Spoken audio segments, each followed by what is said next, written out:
សម្ដេចធិបតីហ៊ុនម៉ាណែតប្រកាសថ្កោលទោសចំពោះការប្រើប្រាស់អំពើហិង្សារបស់ភាគីថៃមកលើប្រជាពលរដ្ឋស៊ីវិលស្លូតត្រង់របស់កម្ពុជានៅភូមិព្រៃច័ន្ទនាល្ងាចថ្ងៃទី12ខែវិច្ឆិកាឆ្នាំ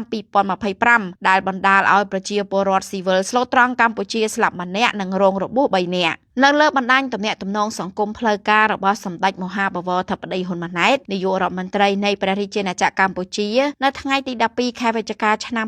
2025នេះមានខ្លឹមសារទាំងស្រុងថាខ្ញុំសូមថ្កោលទោសចំពោះការប្រើប្រាស់អំពើហិង្សារបស់ភាគីថៃមកលើប្រជាពលរដ្ឋស៊ីវិលស្លូតត្រង់កម្ពុជានៅភូមិព្រៃច័ន្ទនាល្ងាចថ្ងៃទី12ខែវិច្ឆិកាឆ្នាំ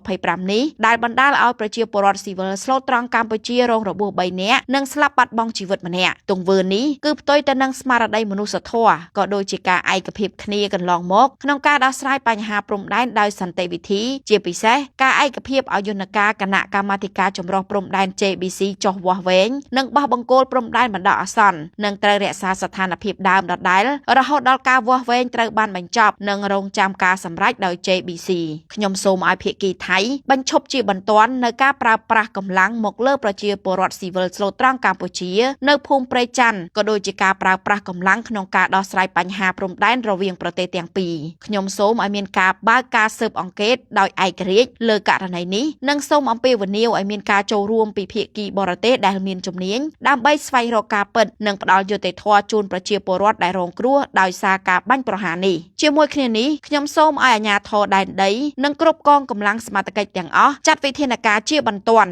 ក្នុងការការពារប្រជាពលរដ្ឋរបស់យើងជាពិសេសត្រូវគិតគូរលើសុវត្ថិភាពនិងអាយុជីវិតរបស់ពួកគាត់ឲ្យបានជាដាច់ខាតកម្ពុជានៅរក្សាជំហរក្នុងការដោះស្រាយបញ្ហាដោយសន្តិវិធីស្របតាមស្មារតីនៃសេចក្តីថ្លែងការណ៍រួមទីក្រុងកូឡាឡាំពួរនៅថ្ងៃទី26ខែតុលាឆ្នាំ